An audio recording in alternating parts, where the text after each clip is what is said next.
প্রিয় দর্শক, সাজ্জাদ কাদেরের প্রীতি এবং শুভেচ্ছা নিন এই মুহূর্তে আপনাদের সামনে কথা বলতে এসেছি। বঙ্গভবনের পরিণতি কি হতে যাচ্ছে এই প্রসঙ্গটি নিয়ে আপনাদের সামনে কথা বলবো।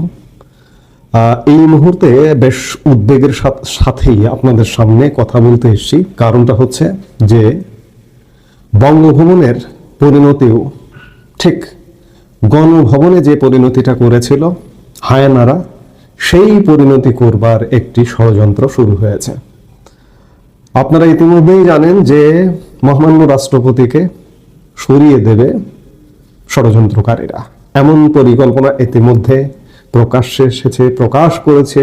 মহামান্য রাষ্ট্রপতিকে সরিয়ে দিয়ে কাকে রাষ্ট্রপতি বানানো হবে সেই পরিকল্পনাকারীরা ইতিমধ্যে প্রকাশ করেছে। ডক্টর ইউনূস রাষ্ট্রপতি হবেন কিংবা বেগম খালেদা জিয়া রাষ্ট্রপতি হবেন। এই রাষ্ট্রপতি হবেন তাদেরকে কিভাবে হওয়ানো যাবে? কারণ বর্তমান রাষ্ট্রপতিকে অপসারণ করবার সাংবিধানিক সকল পন্থা, সকল দরজা বন্ধ। সাংবিধানিক পথ যখন বন্ধ, তখন অসাংবিধানিক উপায়ে মহামান্য রাষ্ট্রপতিকে অপসারণ করবার একটা প্রচেষ্টা পরিলক্ষিত হচ্ছে, নিয়েছে এরা। সেটি কেমন? সহিংসতার পথ। আরেকটি মেটিকুলাস ডিজাইনের মাধ্যমে এই রাষ্ট্রপতিকে অপসারণ করা হবে এবং রাষ্ট্রপতিকে অপসারণ করে প্রধানমন্ত্রী শেখ হাসিনাকে নিরাপদে ভারতে রেখে আসা হয়েছে। মহামান্য রাষ্ট্রপতিকে হয়তো সেটিও হবে না, তাকে অ্যারেস্ট করা হতে পারে কিংবা তাকে হত্যা করা হতে পারে, এমনটাও হতে পারে। এই পরিকল্পনা নিয়ে এগুচ্ছে। গোপন সূত্রের বরাত দিয়ে জানা যাচ্ছে যে 3 জুলাই অর্থাৎ আগামীকাল 2025 তারিখে বঙ্গভবন অভিমুখে একটি পদযাত্রা করার চূড়ান্ত প্রস্তুতি নিচ্ছে। এই পদক্ষেপ কেবল প্রতীকী নয়, বরং রাষ্ট্রপতির পদত্যাগ দাবি ও বঙ্গভবনের নিয়ন্ত্রণ নিতে চাওয়ার উচ্চাভিলাষী পরিকল্পনার অংশ।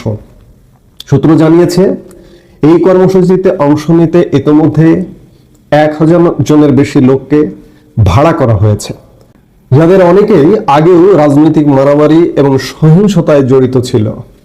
পরিকল্পিত পদযাত্রায় ককটেল, হ্যান্ডমেড বিস্ফোরক ও ধারালো অস্ত্র ব্যবহারের প্রস্তুতি চলছে। এসব বিস্ফোরক ঢাকার আশপাশে গোপনে তৈরি করা হচ্ছে, যার ছবি ও স্থান ইতিমধ্যেই গোয়েন্দারা শনাক্ত করেছে। পরিকল্পনা অনুযায়ী নারীরা সামনে থেকে শুধু স্লোগান দেবে ও নিরাপত্তা বাহিনীকে সামলাবে। তাদের দিয়ে পুলিশ বা সেনাবাহিনীর মনোযোগ সরিয়ে রাখা হবে, যাতে পিছন দিক থেকে ছেলেরা ককটেল ছুড়ে হামলা চালাতে পারে। সংগঠকরা চায় নারীরা এতে অংশ নেক। তারা পরিকল্পনা করছে নারীরা শুধু সামনে থাকবে, কিন্তু আসল সংঘর্ষে থাকবে না। অন্তত 3টি গোপন বৈঠক অনুষ্ঠিত হয়েছে। বৈঠকে সংঘর্ষের দৃশ্য কিভাবে তৈরি করা যায় সে পরিকল্পনা ছিল মূল আলোচ্য। পরিকল্পনা অনুযায়ী পদযাত্রার এক পর্যায়ে নিজেদের মধ্যে ককটেল বিস্ফোরণ ঘটিয়ে তা নিরাপত্তা বাহিনীর দোষী হয়েছে বলে উপস্থাপন করা হবে। এতে জনগণের সহানুভূতি অর্জনের পাশাপাশি আন্তর্জাতিক প্রতিক্রিয়া উস্কে দেওয়ার পরিকল্পনা রয়েছে। উল্লেখযোগ্যভাবে সংঘর্ষের মূল লক্ষ্য হবে ভাড়া করা লোকজন, যারা সাধারণ পোশাকে থাকবে এবং পরবর্তীতে আহত বা নিহত হলে সেটিকে গণদমন হিসেবে প্রচার করা হবে।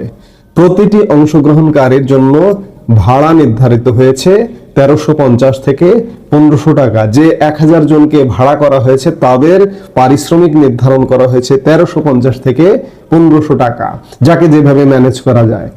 মোহাম্মদপুরের বিহারি ক্যাম্পের কিশোরগঞ্জ নেতার সাথে যোগাযোগ করা হয়েছে, তারা কিভাবে অংশগ্রহণ করবে সেই বিষয়ে। পদযাত্রার মূল লক্ষ্য হলো রাষ্ট্রপতির বিরুদ্ধে গণবিক্ষোভকে সহিংসভাবে উস্কে দিয়ে বঙ্গভবন ভাঙতে চাওয়া, যাতে অন্তর্বর্তী সরকার এবং সেনাবাহিনীর উপর আন্তর্জাতিক চাপ সৃষ্টি হয়।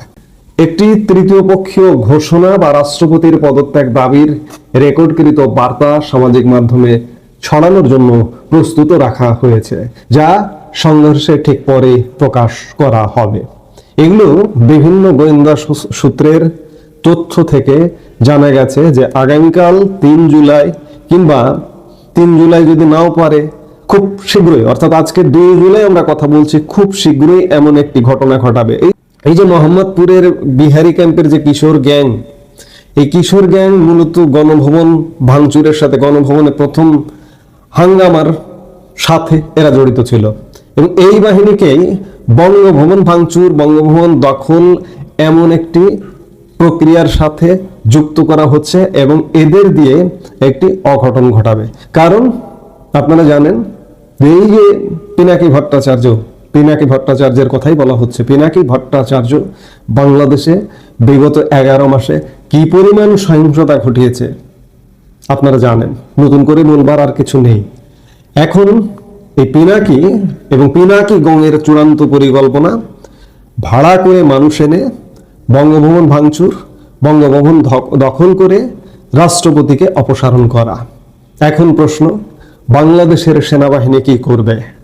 আমরা গোয়েন্দা তথ্যের সূত্র ধরেই বলছি, সেনাবাহিনী নিশ্চয়ই পরিকল্পনা আছে যে এই যে ষড়যন্ত্র, এটিকে কিভাবে দমন করা হবে। কারণ সেনাবাহিনীর প্রত্যেকটি অফিসার, প্রত্যেকটি কর্মকর্তা যখন ভাটিয়ারি মিলিটারি একাডেমিতে ট্রেনিং সমাপ্ত করেন, যখন থেকে নিয়মিত অফিসার হন, তখন একটি শপথ বাক্য পাঠ করেন। বাংলাদেশের সংবিধানের সুরক্ষা দেবেন, মহামান্য রাষ্ট্রপতিকে সুরক্ষা দেবেন, বাংলাদেশের প্রতি আনুগত্য থাকবেন। সেই প্রত্যেকটি অফিসার বুকের রক্ত দিয়ে হলেও দেশ রক্ষা করবেন। আজকে দেশ এক ভয়ানক সংকটের মধ্যে এবং ভয়ানক হায়নাদের কবলে পড়েছে। এখন দেখার বিষয়, আমরা শেষ পর্যন্ত প্রত্যাশা করি, আশা করি যে সংবিধানকে সেনাবাহিনী রক্ষা করবে, মহামান্য রাষ্ট্রপতিকে রক্ষা করবে। এখন দেখার বিষয়, এই যে পরিকল্পনা, এই পরিকল্পনাটি কি বাস্তবায়ন হয় কি হয় না। এটি যদি হয়, বাংলাদেশ অনেকখানি শেষ হয়ে গেছে, চূড়ান্ত বিচারে বাংলাদেশের পতন হয়ে যাবে। আমরা বিশ্বাস করতে চাই সেনাবাহিনী এই ঘটনা ঘটতে দেবে না। এই মুহূর্তে এ পর্যন্তই। সবাই ভালো থাকুন, সুস্থ থাকুন।